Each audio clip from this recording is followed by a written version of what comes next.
vibrant, outgoing young mother of three. She was so full of life. She had so many friends, and she was a very, happy person. Murdered in the safety of her own home. The victim had been stabbed multiple times in the chest area. It looked like somebody had tried to carve her heart right from her body. Investigators discover a history of troubled romances. He drank incessantly. It caused a lot of problems. He had repeatedly been trying to get more visitation with his son, and he was really upset about it. He was just furious that she was having a baby. However, as time progressed, the leads started drying up. Just when police think they might never catch the killer, The police were contacted by a young woman. And she said, hey, I've got this inkling in my stomach. Can you check out this person? new evidence leads to a culprit no one saw coming. When I walked out of that house, I said to myself, my God, he did this. His rage, his obsession just consumed him. How could someone commit such a horrific, violent attack and continue to live among us for another 8 years?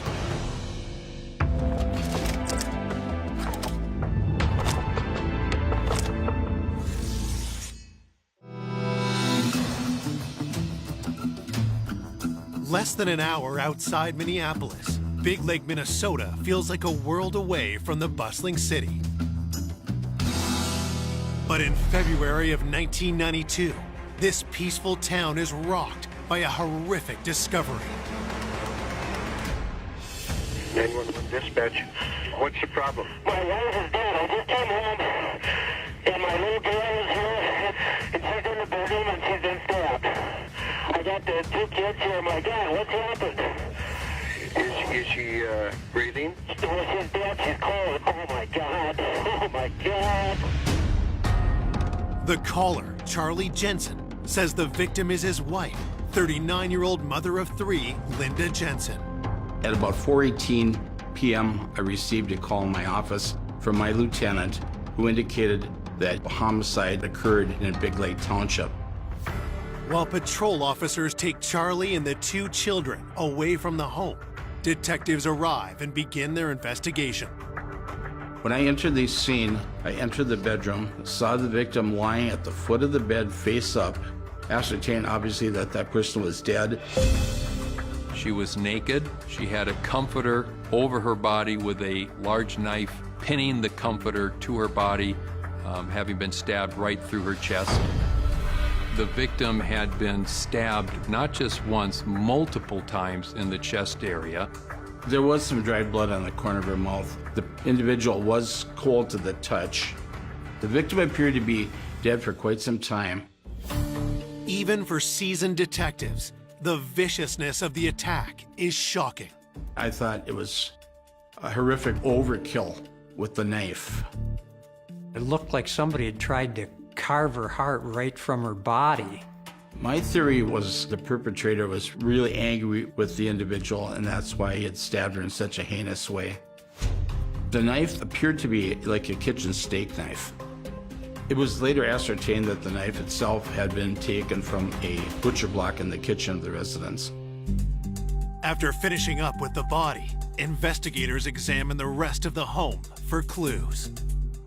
There was nothing that appeared to be out of place whatsoever. The house may have been a little on the messy side, but there was no signs of any of the drawers being opened, nothing being disturbed. I observed that there was no sign of a forced entry. It was really actually kind of a clean crime scene, other than the homicide itself. No fingerprints, no blood samples. As detectives continue searching for evidence, news of Linda's murder reaches her family. I got a phone call from Charlie, and he said, we lost Linda. Linda's dead. She's been murdered. I was screaming, just screamed and screamed and screamed because she was gone. And I didn't want to believe it. Born in a Minneapolis suburb in 1952, Linda had 3 siblings. Linda was my dark-haired sister, beautiful, beautiful sister. She was so full of life. Linda was the person that you find climbing a tree. She loved to swim. She just would go, go, go. Linda's boundless energy continued into her adult years. Linda loved to go speed skating. She loved to run and loved to jog and, do everything to keep herself in shape. In 1971, Linda married her childhood sweetheart, Charlie. My folks would rent a cabinette every year, and it happened to be Charlie's parents' cabin resort. And that's how Linda and Charlie met. Then when they first got married, Charlie and Linda were so much in love. Their first child, Andrew, was born in 1973. She was, so excited, to have a little boy. She was so happy. But the fairy tale marriage didn't last.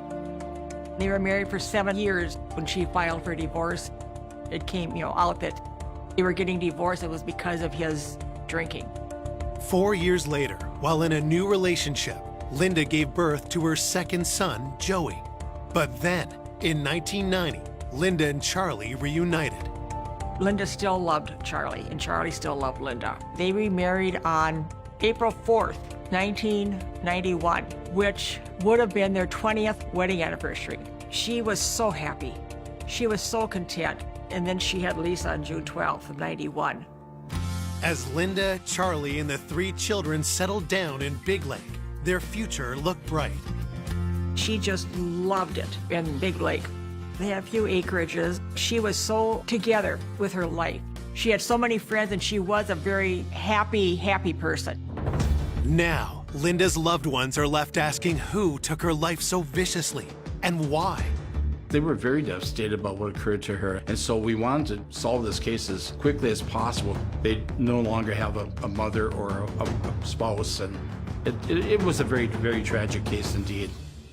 Having established a clear picture of their victim, detectives turn their attention to Linda's husband, Charlie.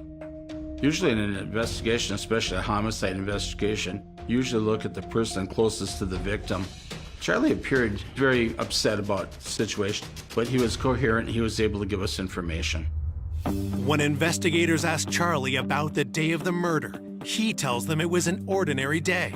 He went to work that morning while Linda stayed home with the baby. At about 9:45 in the morning, he called Linda and he received no answer. By noon, he called the third time and again received no answer.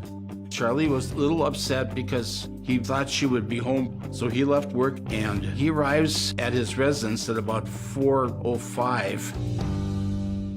When Charlie walked in the door, he found 9-year-old Joey and 8-month-old Lisa alone in the house. Joey, who was now home from school, doing homework at a table, and then he saw that Lisa was still in the playpen, wearing the same clothing that she was when he left that morning, and he thought this was not right because there's no way that Linda would have left the baby in the same clothing all day long. So he went downstairs to the laundry room to look for her. He could not find her. He went back into the bedroom again and went further into the bedroom where he then observed Linda lying on the floor. He indicated to me that the comforter was higher up on her body, and he apparently pulled it down. He also indicated that he touched the knife, and so he said if his fingerprints would have appeared on the knife, that is his reason. That would be an immediate red flag. That would have caused investigators to focus right on Charlie. As an investigator, you say, well, my God, that's something we got to look at a little deeper. Investigators also knew their early relationship was a volatile relationship. They did find their way back to each other, but their relationship certainly was rocky. You always assume that perhaps the spouse is the person that perpetrated the crime, and he was right at the top of the list. Coming up, investigators get a promising lead She saw a man in a pickup truck pulling out of the driveway. and uncover sinister motives. Would it be possible for him to hire someone to kill Linda? He became this person that she was afraid of. After a suspect is caught in a lie, He claimed he didn't know who she was. He was asked to give a DNA sample and he refused. the case takes a jaw-dropping turn. The family were outraged. You could feel the chill in the courtroom.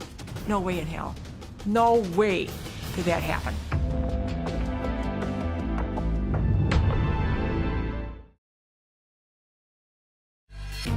Police are investigating the brutal murder of 39-year-old mother of three, Linda Jensen.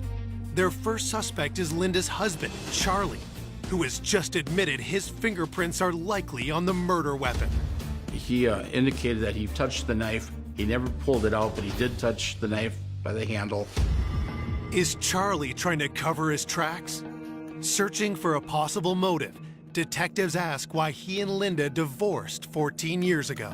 Charlie indicated that they had a good relationship. The only reason the marriage broke up was simply because of his drinking. Before Linda and Charlie got married, the first marriage, Charlie got sent to Vietnam. What he went through in Vietnam always stayed with him, and he got into heavy drinking because of that. He drank incessantly. It caused a lot of problems in the marriage. So eventually, by 1978, Linda sought a divorce. When Linda and Charlie remarried in 1991, Charlie had stopped drinking, but other demons remained. Charlie had, really kind of given up his partying, and he became more of an adult. But yet, what he went through in Vietnam always stayed with him. Had Charlie's old issues returned, this time with fatal consequences? Investigators get to work checking Charlie's alibi. Charlie indicated that he left the residence at about 6:15 a.m. to go to work. And he proceeded back to his residence at about 4:05 p.m. We retraced his steps, and we talked to a fellow coworker who verified the time that Charlie had arrived at work and the time that he left, and no time during that day did he ever leave. Before detectives let Charlie go, they take a sample of his DNA. At that time, we could do a little bit of DNA testing, but it hadn't reached the point where it could identify a suspect positively. So the investigative team was collecting DNA samples and then preserving it. Charlie was also asked to do a polygraph test, which he did. He passed the polygraph test and was eliminated as a suspect. Everything he said was down to the wire.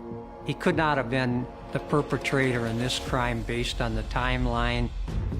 While investigators search for their next suspect, news of the murder leaves Big Lake residents fearful.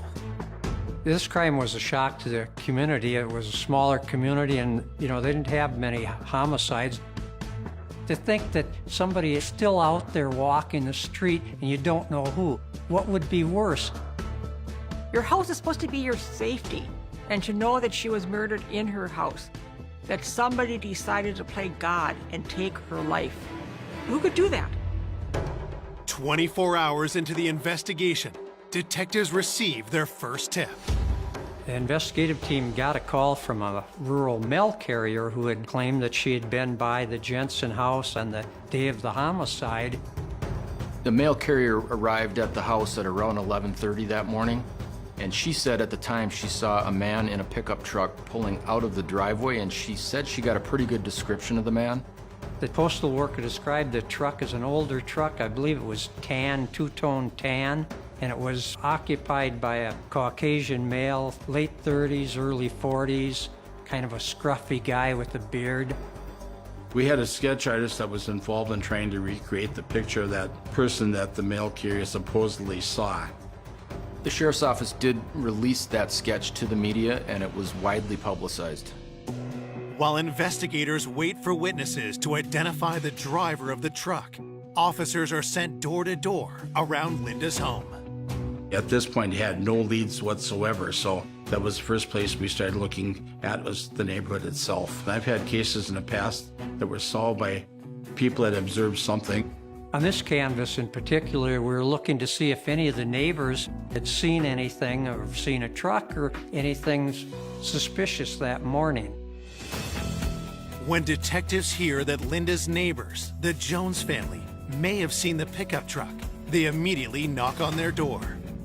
Kent Jones was a scout leader. We had 4 children. We're hoping that he could name the person that the mail carrier observed leaving the Jensen residence. And at the time, he had told us he was at home and his wife was present, and he didn't know Linda Jensen. Deborah Jones confirms that she has seen the pickup truck around the neighborhood, but neither she nor her husband can identify the man seen driving the vehicle. We went through the entire neighborhood asking the same people basically the same questions, but no one really knew the guy in the truck. So we were really disappointed. Detectives decide to turn their attention toward the other men from Linda's love life. After Linda and Charlie divorced in 1978, Linda became involved with an individual by the name of Robert Beard. Linda had a child with him, Joey, and they were together for about 4 years before they separated. Bob Beard really didn't see much of Joey and was really not a father figure, and, he never paid child support. He had given up custody, but Bob Beard had repeatedly been trying to get more visitation, and sometimes he wouldn't see the kid but once or twice a year, and he was really upset about it. When investigators speak to Linda's husband, Charlie, about Bob Beard, what he tells them is startling. Charlie indicated to investigators that Mr. Beard had actually contacted Linda at least twice, if not more, within a few weeks before she was murdered. Bob wanted to see Joey and perhaps even gain custody of him. Had Bob confronted Linda about custody and attacked her in a rage? The individual that perpetrated this crime was angry at her about something. Bob Beard was an absolute ideal suspect.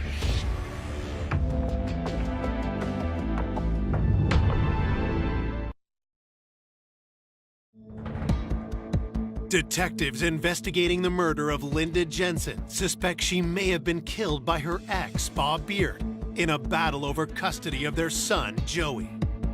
During the investigation, we learned that Linda had been with a guy, and he was kind of a bad actor. According to the family, Linda was concerned about Bob due to his anger issues and the fact that he was drinking and using drugs. Did Linda and Bob's dispute turn fatal? Detectives bring Bob in for an interview. I questioned him, when were you last in contact with Linda Jensen? And he indicated, God, it'd been a long time. So I confronted him with what Charlie had said, and he denied it. He said, no, I haven't been in contact with her. If he was giving false information, that would make him look very suspicious as a possible perpetrator. Investigators ask Bob where he was the day Linda was murdered. During the interview, he admitted that that day of Linda's homicide, that he'd been at home alone and had no alibi other than that. I was home alone, he said. Beard told investigators that he had no car and that he wouldn't be able to walk to her residence. After providing this information, he then lawyered up, indicated that he would not speak unless his lawyer was present, so that was very frustrating. Usually when a person wants a lawyer present, that usually indicates to us that they have something to hide. Bob remains on the suspect list, but with no concrete evidence tying him to Linda's murder, police are forced to let him go. As they continue their investigation, detectives hope the autopsy report will provide a much-needed break. During the autopsy, they determined that she'd been strangled and that subsequently she'd been also stabbed through the chest. But the cause of death, more than likely, was the strangulation.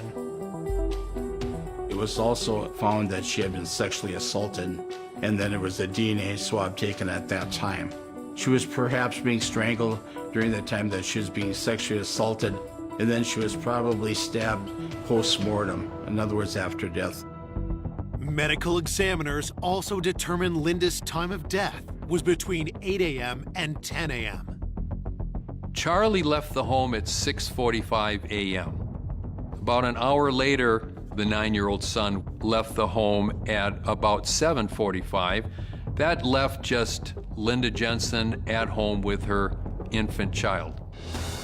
Those who knew her talked about the fact that she would have fought for her life, and so it probably was a very, very violent two-way encounter that probably lasted for a little while. Somebody committed this horrible sexual assault and a nasty homicide, and they're walking around and they got away with it. That's unacceptable. Convinced Linda was murdered by someone with a personal motive, investigators look at another one of Linda's romantic partners. According to Charlie, after Linda left Robert Beard, she met an individual by the name of John Sullivan. When I first met John Silliman, I didn't like him. He just kind of acted like he was God's gift to women, but that's who she, really cared about, and she did marry him in '86. After the wedding, John convinced Linda to move to California, but their newlywed bliss quickly faded. Linda had only been out in California for a short period of time when things were getting kind of rough. A few times when Linda had called, I could tell that she was sad when we would talk. He completely, changed and became this person that she, I think, was a little afraid of. And he wanted Linda to have a child. And Linda knew that she just could not do that. So she convinced him that he should adopt Joey, and that's how she got out of having to have a baby with him.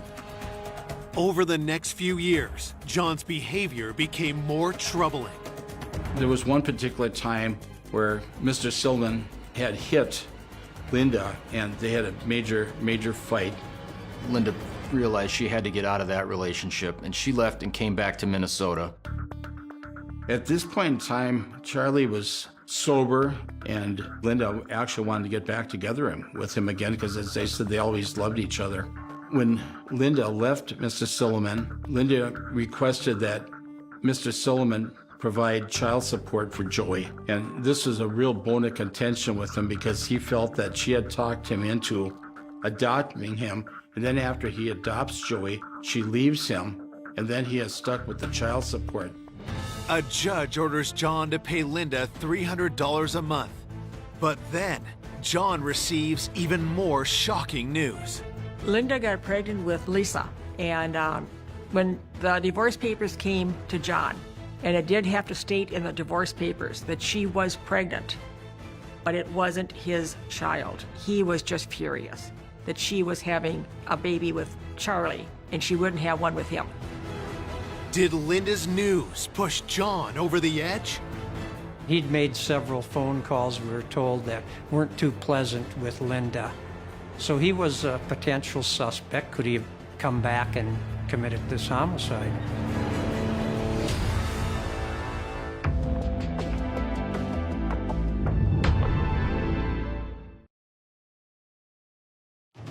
Four days after the shocking murder of Linda Jensen, police have learned her abusive ex-husband, John Silliman, was enraged over her child support demands and news of her pregnancy with another man. Did his resentment lead him to kill? Police fly to California to interview him. When I interviewed him regarding the abuse, he indicated it was a two-way street, that they both abused each other. They fought all the time. They fought over money. They fought over Joey to a certain degree, and they just did not get along at all. John had motive to want Linda dead, but investigators need to know if he had the opportunity. During the time of the murder, John would have been working at the elementary school in King City, California. And according to the people we spoke with at the school, he never left the school that entire day. When you're looking at an alibi on any potential suspect, nothing's black and white with it, but the Silliman alibi, it was airtight. Even though John's alibi checks out, investigators still believe he could be involved in Linda's murder. There's a sense that hits you about someone's demeanor, and it might be a look in their eye. After visiting with him, the question came up, would it be possible for him to hire someone to come up and kill Linda? He would still have an alibi being at school, but someone else could have done the crime. Detectives scoured John's finances, looking for any evidence he paid for a hit. But upon reviewing all of his bank records, we could not find anything that would have revealed that he had done such a thing. With John eliminated from the investigation, detectives are back to the drawing board. Desperate for leads, they make a public appeal for information. We set up a tip line at the Sheriff's Department, and we received in excess of approximately 1,000 calls And I think at that point, officers were hoping for just something, anything, that they could use to get them back on track. And maybe somebody looked suspicious, said something suspicious. Every tip that came in was followed up on as best we could, because you never know when the correct tip is going to be the one that solves the crime. However, as time progressed, the leads started drying up. The family was quite upset. They wanted it solved. We also wanted it solved, but it was very, very difficult to do when you have no further leads coming in. With no new suspects on their radar, by May 1992, the case grinds to a halt. It's very difficult when you have a case that goes cold. There's a lot of sacrifice on behalf of the officers involved doing the investigation. They're away from their homes, their families. It can affect you quite drastically. What could I have missed? And it's just troubling. You don't sleep, you don't rest. I would call the sheriff's department many times a week. I never stopped. I was not going away until this was solved, because I had promised Linda, looking at her in her coffin, till my dying breath, that I would do all I could to find the person that did this, to get this person in jail. 7 years pass, and in 1999, Linda's family persuades a new sheriff to reignite the investigation. Because of Sandy's insistence opening the case, Sheriff Anderson at the time decided to take a second look at the case. To start, police offer a reward for new information. Sometimes in these cases, over time, people who have information that they didn't provide early on can feel more comfortable to come forward. Sometimes they get that nagging feeling that, you know, what I thought was nothing 10 years ago maybe actually means something. I had all the newspapers and all the TV station contacts, and I would call them and they would put something on, because I kept saying, somebody has the key. You might think it's insignificant, but let it out. It might be the key to solve this. Detectives also revisit key evidence from the initial investigation, including the DNA samples. When this case reopened, the situation with DNA had changed greatly. There was a database to compare the samples to. Also, when obtaining a sample, it took less time to get a response back. Investigators always collect DNA samples of family members and anybody with close ties. We did go back and look at potential suspects. Investigators compared DNA from Linda's sexual assault to samples from her former romantic partners, Bob Beard, Charlie Jensen, and John Silliman, as well as a database of known sex offenders. When the results come back, detectives are stunned. Investigators took between 80 and 85 DNA samples for testing, and they ruled everybody out. All of the men that she had been involved with in consensual relationships had been eliminated as possible suspects in the homicide. Yeah, it just kind of dropped me right down. You know, I've worked a lot of homicides, but we had nothing going except here we have this woman who's deceased, been a homicide and rape victim. It's like, who could have done this? You know, I wanted justice for Linda. The case goes cold again for another year. But in 2000, police receive an unexpected tip from a woman named Angela Hennon that turns the investigation red hot. Angela called the sheriff's office and said, hey, I've got this inkling in my stomach and I've had it for years. Can you check out this person? That was the first lead the police had in over 8 years. She called in that little piece that we needed. We've been wanting for over 8 years. That broke the case wide open.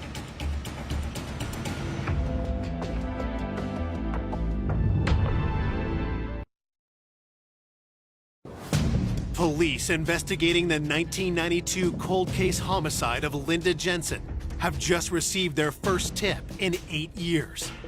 Detectives are stunned when caller Angela Hennon points them to someone familiar. Angela identified herself as a prior acquaintance of Kent Jones. Kent Jones was the local Boy Scout leader in the community. Angela Hennon had had an affair with Kent Jones right after the Linda Jensen homicide. and said she brought up to Kent Jones the Linda Jensen homicide, and he denied knowing her. And he became very angry and agitated about that subject coming up.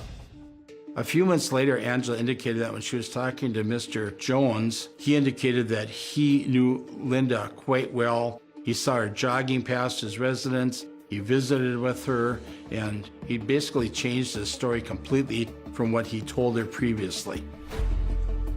So she felt compelled to report that to the police because she just found it unusual. When investigators first spoke to Mr. Jones in 1992, he was not a suspect. He was just a neighbor. He denied knowing her as well as perpetrating the crime itself. And his wife alibied him.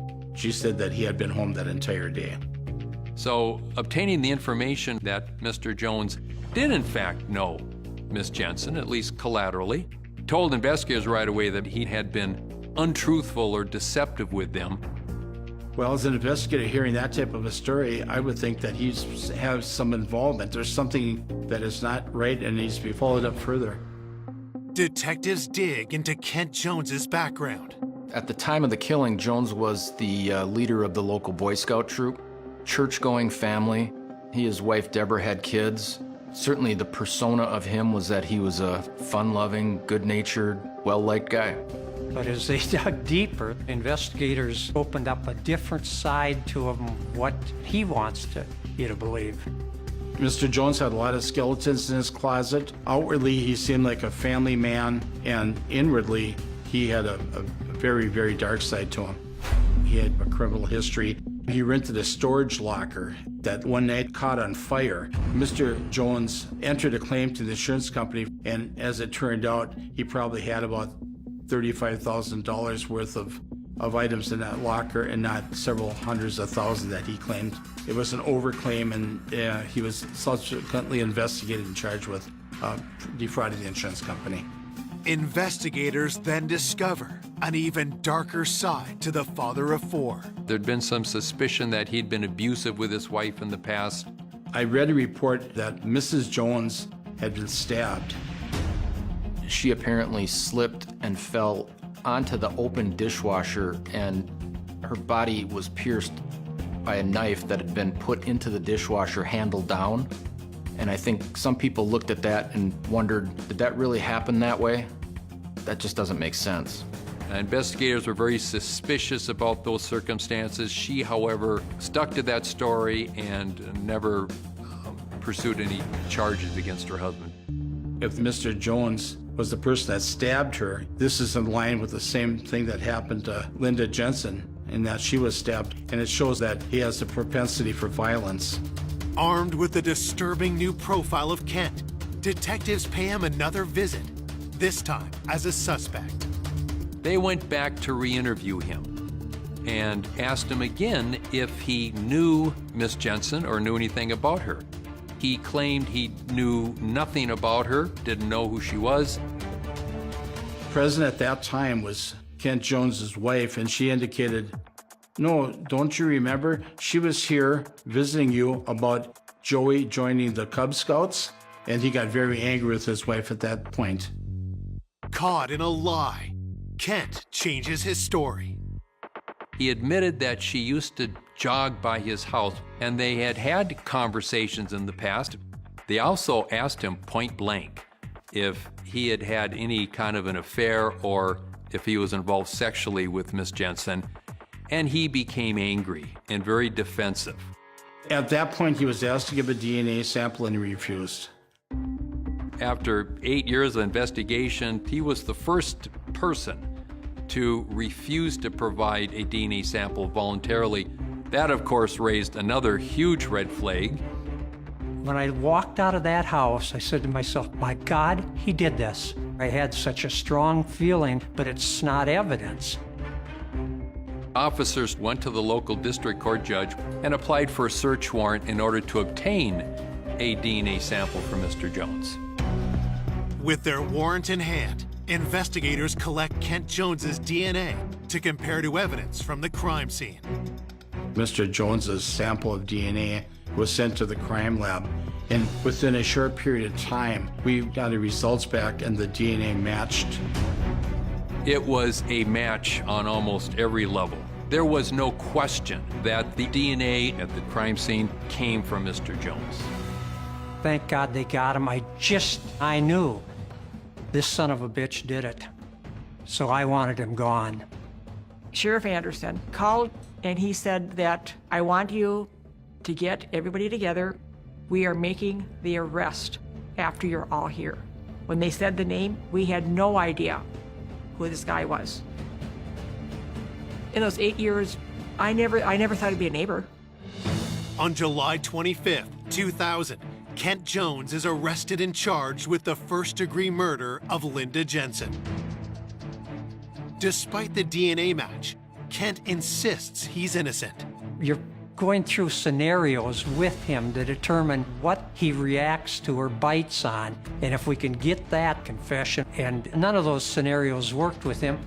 But the DNA was the connection that allowed the case to go to the grand jury to indict Mr. Jones for the murder. On May 31st, 2001, Kent Jones goes on trial. Mr. Jones was indicted on 3 different charges. It was first-degree murder, it was second-degree intentional murder, and count 3 was criminal sexual conduct in the first degree. How could someone who was involved in Boy Scouts, who was involved in his church, who seemingly was a good husband and good father, commit such a horrific, violent attack and continue to live among us for another 8 years?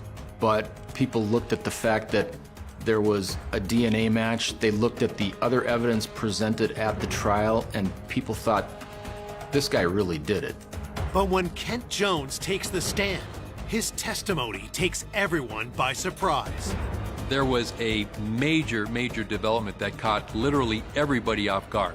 He got up on the stand and he told everybody something that just shocked the entire courtroom.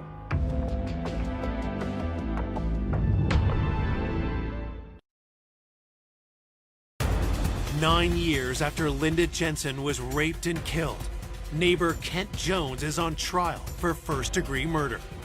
But when Kent takes the stand, his defense stuns prosecutors.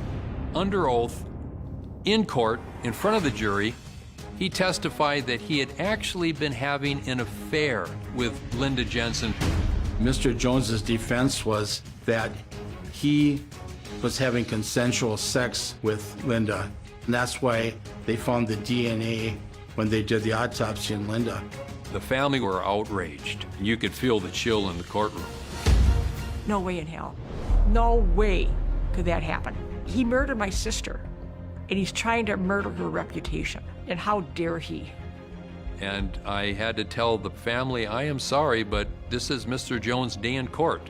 The jury can disbelieve it if they want. That's up to them. But there's no way legally I could prevent him from presenting his defense. Each time he changed his story from, I don't know her, to, oh yeah, I knew her because she jogged by my house, to, wait, we did meet once to talk about Boy Scouts, to, we had a consensual affair. It wasn't laughable, it was just sad. The decision rests with the jury. On December 8th, 2001, they return their verdict. They find Kent Jones guilty on all 3 charges, and he is later sentenced to life in prison.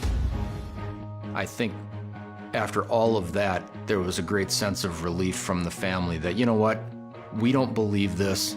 Thank God the jury didn't believe it either, and this guy is actually going to get what we've been looking for now for years.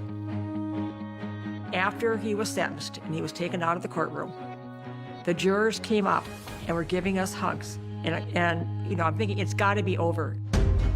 But less than 3 years later, Linda's family is dealt a sickening blow. After Mr. Jones's conviction, he did file an appeal that went directly to the Minnesota Supreme Court. Mr. Jones and his attorneys wanted to present evidence of an alternative perpetrator, and the Supreme Court agreed with the defense, overturned the conviction, and result in us having to retry the case a second time. From the time he was arrested, it was like 5-6 years that we've been going through court hearings. How much more does the justice system want this family to go through? Once the Supreme Court's ruling came out, People started to question whether Jones was going to be released. Were they going to now have barriers at a second trial that might lead to a not guilty verdict? In November 2006, Kent Jones stands trial again. On the second trial, out of the blue, he decided he would name Charlie Jensen as the alternative suspect.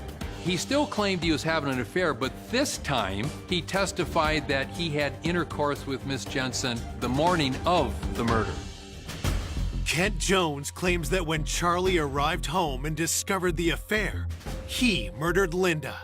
Everyone knew Mr. Jensen had an absolute ironclad alibi, confirmed and reconfirmed, and I thought Mr. Jensen was going to get up and start making a scene and yell or something, because I could see that look in his face. I could see it boiling up. And to his credit, he held his composure. His lies just kept going farther and farther and farther into left field. And my fear was that it was going to drag on through the court system over and over and over. The prosecution presents their theory of what really happened that day. I believe in his mind, Linda was his fantasy girl. He saw her running past, on occasion, past his house. She had spoken with him about Joey joining the Cub Scouts. This was a crime of obsession. He knew she was home alone with just an infant. For whatever reason, decided to act on his impulse that had probably been building up for months and months. I believe Mr. Jones went over there to visit with her, talk to her, try to induce her into perhaps having sex with him. He probably got rejected, he got furious, and this was his moment, and he took it out on her. I think his rage, his obsession just consumed him. Forced sex on her, strangled her, and eventually killed her. After strangling Linda, Kent stabbed her several times, pinning the comforter to her chest. These are crimes that are committed by people that just lose control of any rational thought, and that's consistent with the horrible injuries that Linda suffered. For the second time in 4 years, a jury convicts Kent Jones of murdering Linda Jensen, and he's again sentenced to life in prison. I was really happy for the Jensen family in particular, especially having to go through a second trial like they did. I could finally take a deep breath and have this heavy iron coat that I didn't know I was carrying, have that fall off of me, that it's over, it's done. Though justice is served, Linda's loved ones have never gotten over her loss. He's not eligible for release until 2030, and I will be there. I will do anything I can to keep this man in jail forever. He should not be able to enjoy life because he did not allow Linda to enjoy life. There's times that I still want to call her. I miss her every day. I don't have a sister on this earth. And I can still close my eyes and just hear that laugh of hers. That beautiful, carefree laugh and just loving life. Linda loved life.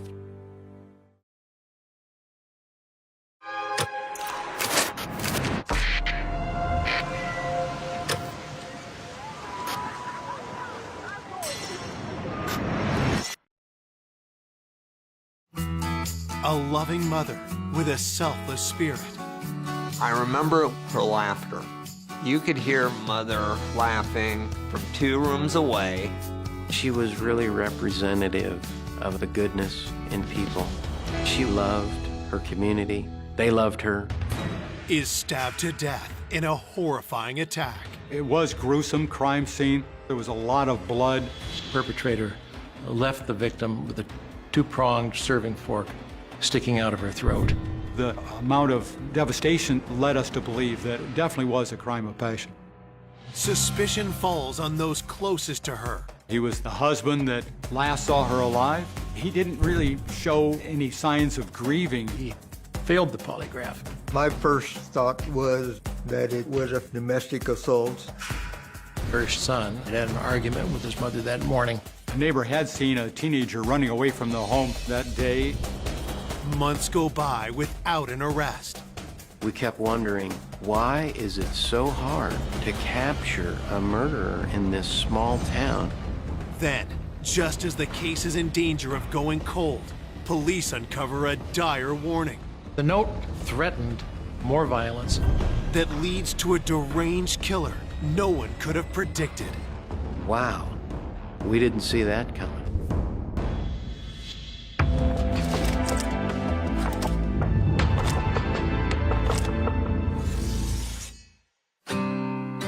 Shenandoah, Iowa is a close-knit farming community home to just 5,500 people. Shenandoah is your typical small town. It's just beautiful. The corn surrounding the towns. Everybody knows one another. You just are almost shocked at how nice folks are. It's a small, peaceful community. People know their neighbors, take care of each other. You don't have a lot of violent crime of any nature. The peace is shattered on September 6, 1988, when police get a disturbing call from local pastor Robert Borton at 3:40 p.m. He tells police his wife of 19 years, Cindy, is dead. He found her body in the kitchen, lying in a pool of her own blood. He called authorities, who arrived immediately and kept him outside of the house. It was gruesome crime scene. We found a female on the kitchen floor. There was a lot of blood everywhere. This person had been stabbed many, many times. The perpetrator left the victim lying on her back in a pool of blood with a two-pronged serving fork sticking out of her throat. That image stayed with me because it was remarkable in its gruesomeness. There were 4 instruments that appeared to come from her kitchen that were weapons of convenience for the killer. There were 2 forks, a large 2-pronged fork, a 4-pronged fork, as well as 2 knives. There was a struggle. There were some cuts on her hand where she had fought the person and she had tried to get away from the person. The phone had been ripped off of the wall, and it was obvious that a lot of activity went on while Cindy was being killed. Detectives observe that the pool of blood is not yet dry, meaning the murder likely happened in the late morning or early afternoon. In addition to the blood in the kitchen, there were also some blood stains found in the bathroom. It was obvious that the person had cleaned up in the bathroom because there wasn't any visible pools of blood, just blood that looked like it had been washed off of hands or clothing. We did not have the benefit of DNA testing back in the 80s. Blood would have been collected still because you can type the blood, and that was what was one thing that we'd be looking at. And of course, fingerprints obviously throughout the crime scene. There was no forced entry. We were 99% sure that she knew who the perpetrator was. My first thought was that it was a family assault. The amount of devastation that was there at the crime scene led us to believe that it definitely was a crime of passion. Detectives had to speak with Cindy's husband, Robert, but are beaten to it by a new arrival at the scene, the couple's 18-year-old son. I seen an ambulance parked in front of my house, and my father was leaning against the front of my mother's car crying, and I just knew deep down inside me that my world was never going to be the same. I dropped my backpack there in the middle of the yard and went running up to my father, and he then informed me that Mama was gone. 39-year-old Cynthia Borton was a born and bred Iowa girl. She and her brother were raised by loving parents just outside Des Moines. My mother and my uncle would always tell me about the adventures that they had around the farm. Life was good for them. Everybody had to laugh, according to Mama. I remember her laughter. You could hear Mother laughing from 2 rooms away. You would have to rush in there to find out what it was that was so funny that made Mama laugh. As a teen, Cindy worked at a local restaurant and soon after would meet her future husband. My father wound up coming in there and doing the whole phone number exchange thing, and then they started going out, and one thing led to another. The couple married in 1969. When the family moved to Shenandoah, Cindy had her hands full. Mama just kind of assumed the role of the pastor's wife. She also worked at a donut place there. Mama always did what she had to do to take care of the family. I was her everything. I was very much a mama's boy. My mother was love personified. Cindy's warm heart also extended to those outside the family.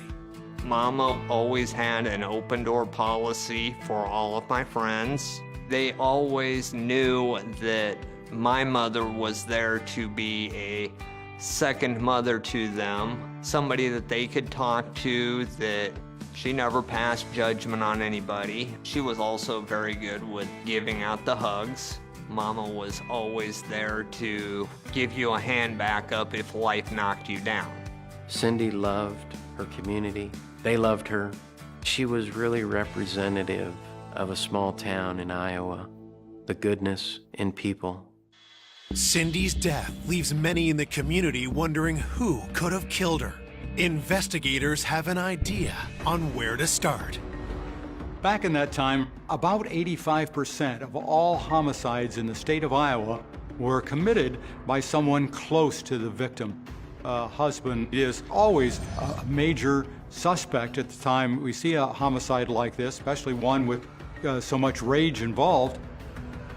Robert was interviewed and gave the following timeline. He had gone to work that morning at Select Motors, where he was a part-time worker because preaching to a small rural congregation is not lucrative employment. Robert returned home at noon, as was his habit. His wife served him spaghetti for lunch, and at 1 o'clock he returned to work. Cindy worked at a local bakery. Her shift was to start at 2 o'clock that day. When she didn't show up for work, her employer became concerned and called Robert. He indicated that he thought perhaps she had simply taken a nap and overslept. Approximately an hour or so later, when she still had not shown up for work, he got the second phone call from his wife's employer. He went home at about 3:30 in the afternoon to discover Cindy dead on the kitchen floor. What Robert says he did next raises a red flag to detectives.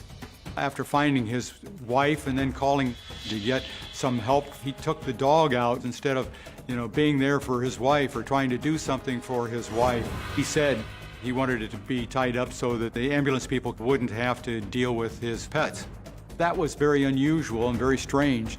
Then, Robert offers up a theory investigators find completely ludicrous.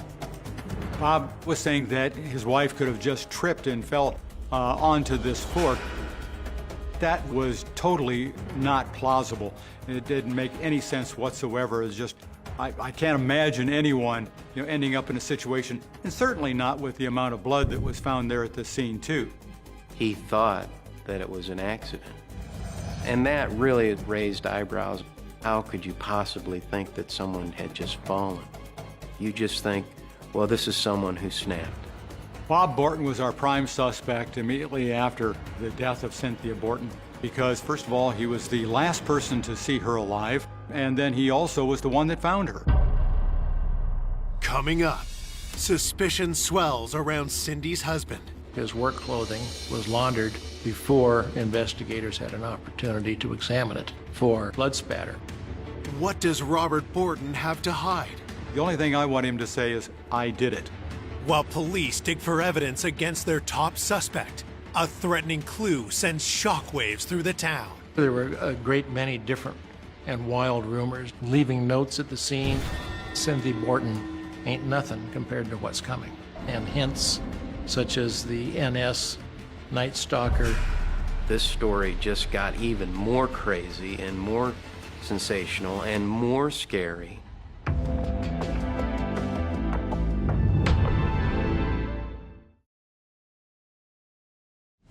Police in Shenandoah, Iowa are investigating the gruesome murder of 39-year-old Cynthia Borton. Her husband Robert's erratic behavior is putting him in detective spotlight. Robert commented that his wife had simply fallen on a serving fork and died an accidental death. These comments were certainly unusual and suspicious. Police bring Robert to the station for a formal interview.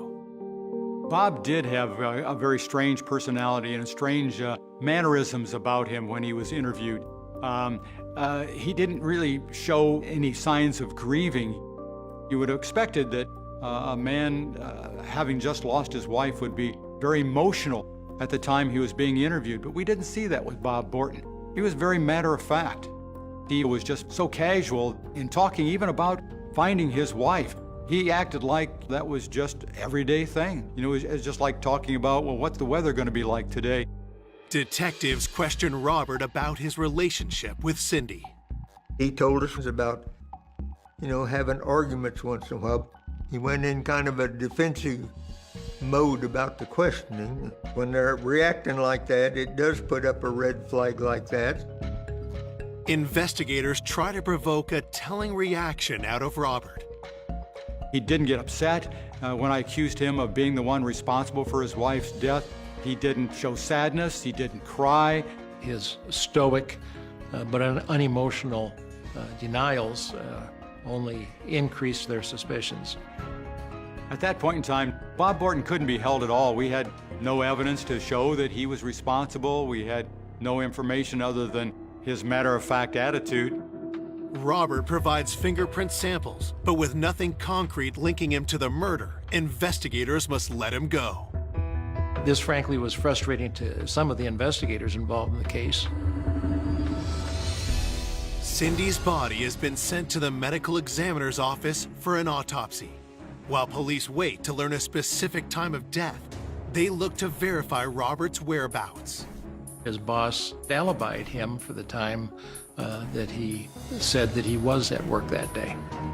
Knowing it's still possible Robert killed Cindy when he went home on his lunch break at noon, what his boss tells detectives next rings alarm bells. He changed his clothes when he went back to work. Before the body was found, he dropped off his work clothing.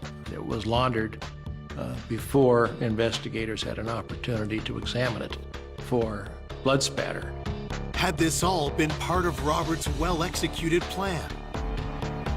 There isn't always transfer of blood from a victim to a perpetrator, even in an extremely bloody killing such as this one. But of course, the likelihood that there would be made it important to examine the clothing, and that was impossible because those clothes, as it happened, were very quickly laundered. That certainly was a little detail that made us think that it was him. Investigators conducted a great deal of background interviews with neighbors, friends, co-workers. We did look into the relationship between Robert and Cynthia Borton to see if it was a good marriage. And we did determine that they did have some problems. Everything wasn't roses and everything wasn't as you might think. There was quarreling in the house. We thought maybe he had a lot of rage that he wanted to get rid of, and he was taking it out on Cindy. But we had never been called there for family disturbance or anything. Needing to verify information about Cindy and Robert's relationship, detectives seek out their son, John, but the teen has vanished. On the day she passed, all I did was shut down. My best friend, Jim, and his mother and father came driving by in their car and attempted to speak with me. I was not in the mood to talk. And then I just kept on walking. When John arrives back home that night, detectives are there waiting. They wanted everything that I could tell them while it was still all fresh in my mind. My father and I were still of the impression that it could have been accidental.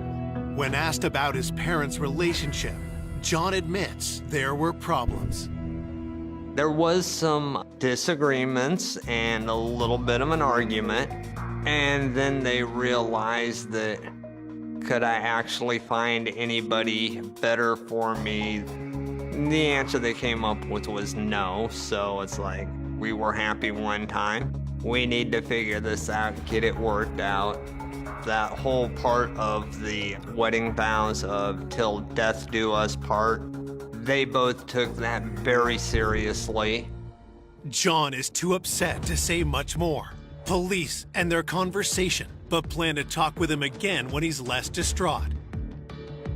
Officers are then dispatched to canvass the area around the Borton home. They talk to the neighbors and try to find out if there's anybody who witnessed anything suspicious. A neighbor had seen a teenager running away from the home that day, actually in the afternoon. The neighbor's description of the teen sounds strikingly familiar. John Borton, Cynthia's son, fit the description of the person that had run away from the house. Had John come home early from school to murder his own mother? It was a fascinating story. It was a mystery.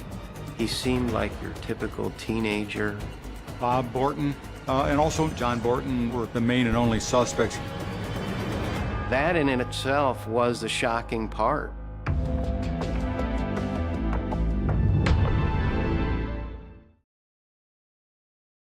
Detectives investigating the vicious slaying of Cynthia Borton have two prime suspects. Her husband, Robert, who found her dead, and now their 18-year-old son, who matches the description of a teen seen fleeing the area around the time of the murder. John Borton, even though he was scheduled to have been at school that day, might have come home early. So John Borton early on was a person that we wanted to talk with and get more details about where he was on that day. The day after the murder, John is brought to the police department for another interview. They started with the questions about the home life and everything else. I told them my mother was literally my whole world. When detectives asked John about the last time he saw his mother, he makes a startling admission. John indicated in his interview that he had had an argument with his mother that morning. That, of course, was interesting and relevant information. Mother and I did disagree because I was not in the mood to go to school that day.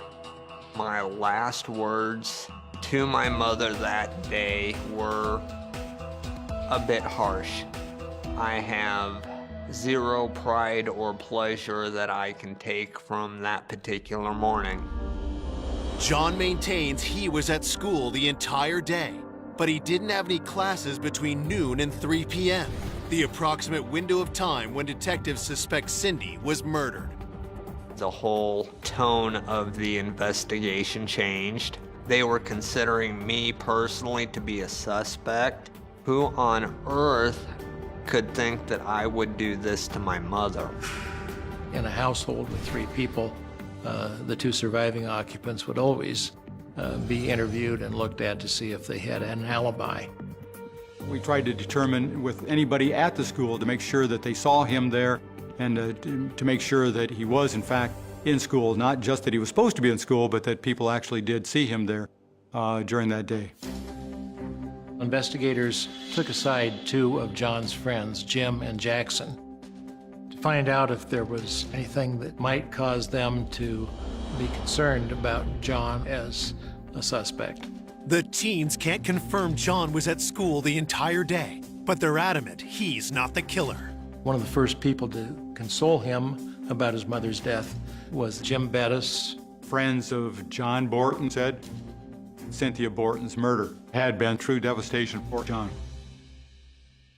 I heard some of my teachers kind of speaking in kind of a low, hushed tone thing, that the detectives had come by and questioned them as to whether or not I was actually at school. Could anybody verify that I was there all day like I was supposed to be? Eventually, they were able to reconstruct my alibi for the entire afternoon. Detectives talked with his teachers who verified that he had spent that full day at school. Cynthia's son John is ruled out as a suspect. 3 days later, the autopsy report comes in and police look for any insight into what exactly happened that gruesome day. Cindy suffered a horrifying death. The medical examiner found that Cindy had been stabbed 29 times with at least 4 different instruments, 2 knives and 2 serving forks. In addition to stab wounds that directly led to her death by puncturing vital organs, she had defensive wounds on her hands and forearms. She struggled with her assailant. She had to know that she was dying at the hands of her killer. The autopsy report also provides a detail crucial to the investigation. Based upon his finding of a stomach full of completely undigested spaghetti, the medical examiner estimated the time of death as 1 o'clock in the afternoon. Cindy and Robert had shared a meal of spaghetti between 12 and 1 o'clock. Robert placed himself in that home alone in his wife's company at the estimated time of death. It really made Bob Borton our prime suspect. He was the husband that last saw her alive. He was the husband that was the first to find her dead on the kitchen floor. He and his wife had had difficulties throughout their marriage, had had problems. Investigators decided that it was important to keep working on Robert. He was really their only feasible suspect. Based on the findings of the autopsy report and mounting circumstantial evidence, Robert is called back in for another interview. One of our agents was very aggressive in interrogating Bob Borton about his wife's murder and accusing him of being the murderer. And Bob, again, sat very calm and still and was not irate about being accused of having taken his wife's life. The investigators decided to give me a call and ask me to conduct a polygraph examination of Bob Borton and do that right away before he had a chance to think twice about it. The relevant questions that I asked Bob Borton is, were you responsible for your wife's death? Did you cause your wife's death? Did you stab your wife? He was just very humdrum, very relaxed, and very, well, I guess, you'll have to do what you have to do because I didn't do it. The polygraph results tell a different story. He failed the polygraph. The results were that he was lying and that he was culpable in this crime. So investigators were, in fact, increasingly convinced that Robert had killed his wife.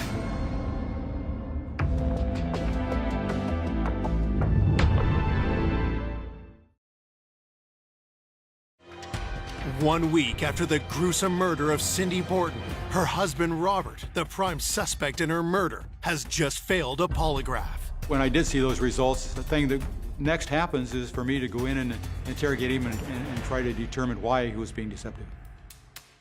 I needed to try to get a confession from him. When I confronted him with the results of the polygraph examination, he didn't shake his head no that he didn't do it. He didn't try to respond to me in any way, shape, or form. He just basically sat in a chair and didn't move. The only thing I want him to say is, I did it. And so we were very aggressive in interrogating Bob Borton about his wife's murder. Robert Borton never wavered in his denial that he was responsible for this. Robert's behavior under questioning becomes even more unusual. He did, in fact, fall asleep in the chair. The only time that anybody has ever fallen asleep in the middle of one of my interrogations. Bob Borton's reactions were not what we would have considered to be normal. Despite failing the polygraph, the evidence against Robert is purely circumstantial, so detectives have no choice but to let him go. At that point in time, we're thinking we must have missed something. There must be something more involved that we're not aware of. The lack of an arrest unsettles the town further. The people of the community really are concerned when there is an immediate suspect, why that person's not apprehended and taken to jail. But we need more information. We need more evidence. The members of the community were increasingly convinced that Robert had killed his wife. They expressed those concerns. They brought a great deal of pressure on the chief of police.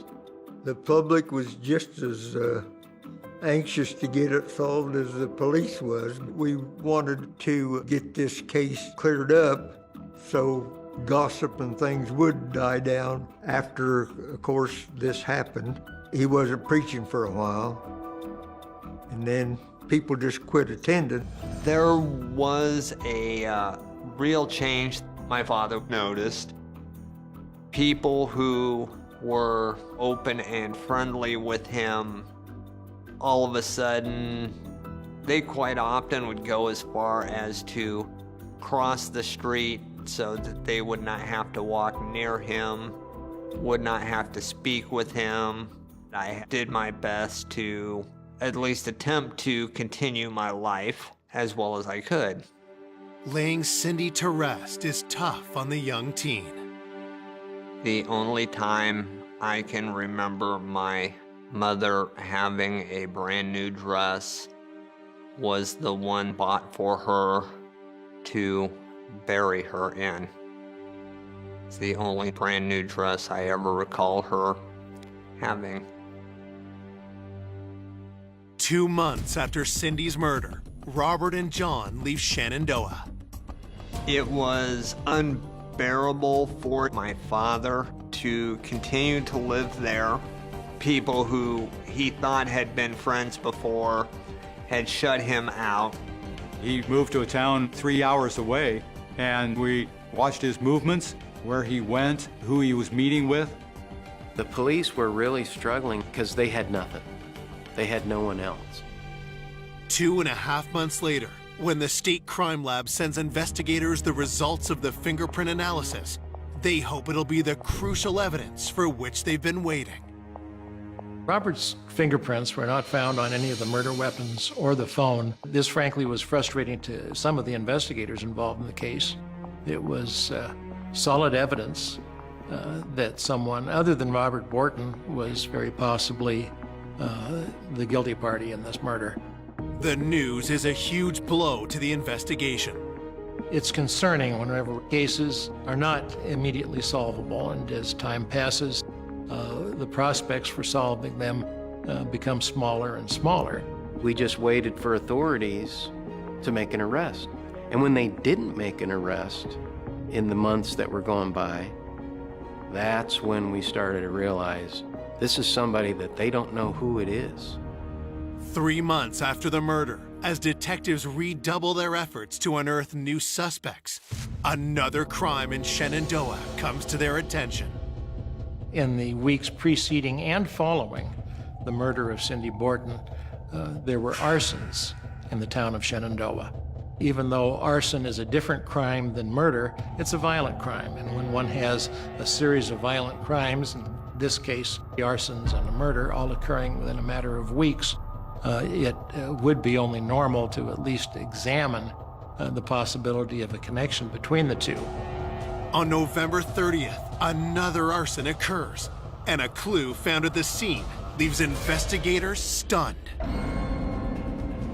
The arsonist left a note referring to the 2 prior arsons and Cynthia Borton, and in fact threatened more violence in that community, saying that the arsons and Cynthia Borton ain't nothing compared to what's coming. Oh my gosh, this story just got even more crazy and more sensational and more scary.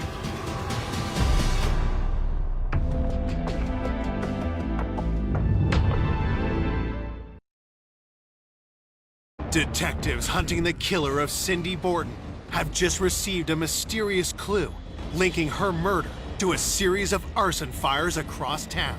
There was a note that was, in fact, very intriguing, and the note referred to all three arsons and Cindy Borton, obviously raising the possibility that the perpetrator of the arsons was also the perpetrator of the Cindy Borton murder. The note in question was signed the Night Stalker, NS, which copied the name of a highly publicized murderer in California. At the time, the Night Stalker had already been arrested, so this was clearly a copycat killer. It was rather apparent that the perpetrator was someone who used that name out of convenience and imitation. He was calling himself the Night Stalker. Wow, he's just crazy. There were a great many different and wild rumors, leaving notes at the scene and hints such as the NS Night Stalker were quite possibly a cry for attention. This would have to be investigated. The note was examined for fingerprints, and indeed some latent fingerprint ridge detail was found on the note. The prints are sent to the crime lab for analysis. It was important not only to continue investigating the murder, but also to investigate the arsons for purpose of developing a suspect on the murder. There had been 3 arsons in the community. One had been at the Broad Street School. The letters NS were found slashed on a bridge near the Broad Street School fire. There was another fire set in a school teacher's pickup, and there was a note, "The Night Stalker strikes again." This case was a genuine whodunit. Even though we had the Night Stalker note, investigators didn't know who had authored it or who had committed the arsons. I never really would have expected this case to go where it went. You know, it wasn't something that we expected from the beginning at all. Several days later, detectives get the fingerprint results from the note, and they don't match back to anyone in their database. There was, in fact, a killer at loose in their community.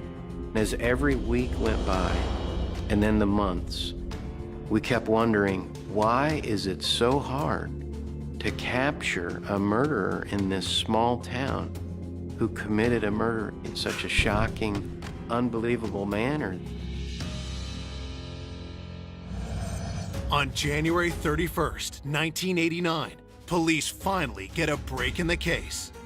5 months after this murder, a young man named Jackson, a high school student, came into the police department and informed authorities that the previous day he'd had a visit from a friend, another teenager, and that in the course of their afternoon visiting with each other, this friend had told him that he had some very shocking information and something that was bothering him. More specifically, that he had murdered Cynthia Borton. This information was a shock that shed an entirely new light on the investigation. When Jackson came into the Shenandoah Police Department, yes, that definitely was a big break. His friend had told him things that happened at the crime scene that only the killer would know. Jackson's friend described the murder that he had committed and even went so far as to draw a small diagram indicating exactly where the body had been left in the house. Jackson shared this drawing as well with the authorities, which was important and surprising because it appeared quite accurate. He told Jackson, "I'm going to show you where the knife is."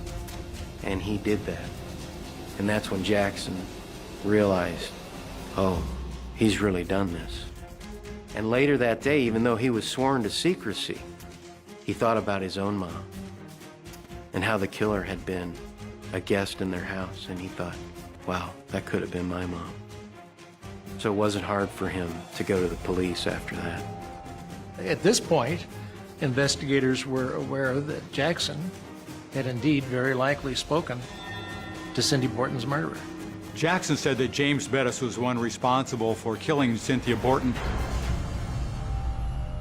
Jim Bettis was a close friend of John Borton. They were classmates until Jimmy dropped out of high school. He was close enough to John and interacted with the Bortons so much that Cindy was very involved in Jim's life. He even thought of Cindy as a second mother to him. She tried to help him, tried to persuade him to return to school and get an education. She was a very good friend and mother figure to the young man. Jim was certainly not a suspect up to this point, but his statement to Jackson rang true. It was amazement at that point in time because we talked to James Bettis previously. James Bettis became the prime suspect because of his admissions to his friend, but we need more corroboration. Jim was taken to the Shenandoah Police Department and he was interviewed. Jim did confess to the arsons, as a matter of fact, but denied ever having said anything to Jackson about Cynthia Borton's murder or having any involvement in Cynthia Borton's murder. Jim agrees to have his fingerprints collected.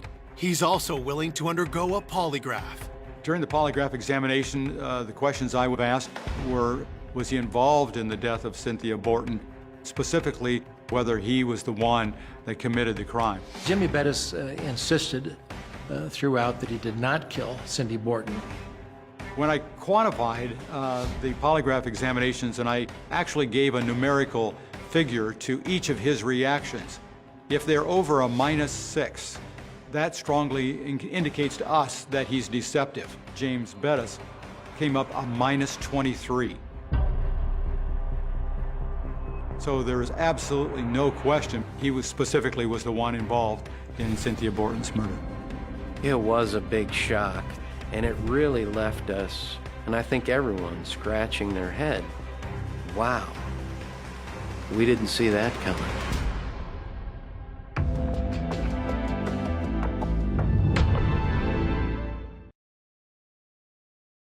Five months after the horrific slaying of Cindy Borton, detectives get their biggest break when her son's friend fails a polygraph. Jim Bettis's polygraph, according to Agent McCleary, showed deception on his denial that he had murdered Cindy Borton. It was very unusual that all of a sudden this person would become a suspect who was a teenager, and also he was good friends with Cynthia's son. And he had been in Cynthia's house on many occasions. Investigators confront Jim with the results. The very next thing I said was, we all know exactly what happened on September 6th. You were the one responsible for having killed Cynthia Borton. There's no question in anybody's mind now. And he came out and said, I did it. Okay, I did it. Jim Bettis had not been on our radar at all. We never dreamed that he might be capable of something like this. James Bettis told me that on September 6th of 1988, he was walking around town, he was thinking about his father. He was thinking about how he hated his father. His dad was always telling him that he was no good, he wasn't going to amount to anything. It was terrible. He hated his dad. He needed to be able to get that rage out. How he was going to do that was by seeing if he could actually kill.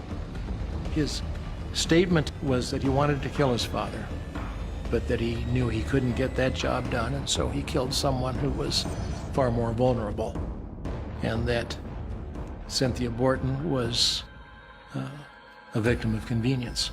Police believe Jim showed up at the Borton household, just narrowly missing Robert, who had gone back to work after lunch. Cynthia Borton answered the door and allowed him to come in because he had been there many times previously. During his confession, Jimmy Bettis indicated that he had asked Cindy for a glass of water, which led her to walk into the kitchen.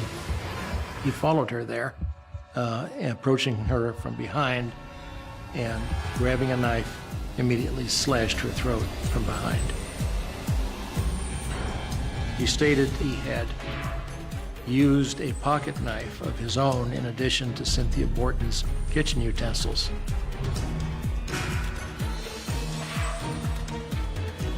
And that after the crime, he took his pocket knife, stained with Cindy Borton's blood, and threw it under a bridge. This was important information. It would corroborate his confession if in fact that knife could be found, and if in fact it had Cindy Borton's blood on it. Investigators scoured the area, found the knife where Jimmy Bettis described that they would find it, and when it was tested at the laboratory, indeed it had not only Cindy Borton's blood, but also Jimmy Bettis's fingerprint. On February 2nd, 1989, detectives charge 18-year-old Jim Bettis with first-degree murder and 3 counts of arson. The investigator told me that Jim had been arrested and he had confessed repeatedly. My first response was, no, he did not do this. He was my best friend. He was the first person that I trusted that was not an actual blood relative. It occurred to me that in at least some way I am responsible for this because I am the reason that he came into my house, that he was accepted into my house, and my mother is gone. There is nothing I can do to get her back. At trial, Jim is convicted, and on November 13th, 1989, he's sentenced to life in prison. Jimmy Bettis was a very troubled and angry and rage-filled young man. Had this crime not been solved when it was, there's every reason to be concerned that there would have been more fires, if not more murders. My best friend committed this heinous crime of murder against somebody who trusted him, supported him, and cared for him. He frequently told me that we were brothers forever, and I honestly felt the same thing for him. And then for him to turn around and do such horrific action, there is a bit of relief knowing that he will never be out again for the rest of his life. I want as many people as possible to know and understand what a wonderful, wonderful person my mother was, which is why I share her with as many people as I possibly can. I only miss her on days that end in Y. I am still waiting for my pain to go away. I don't know that it ever will.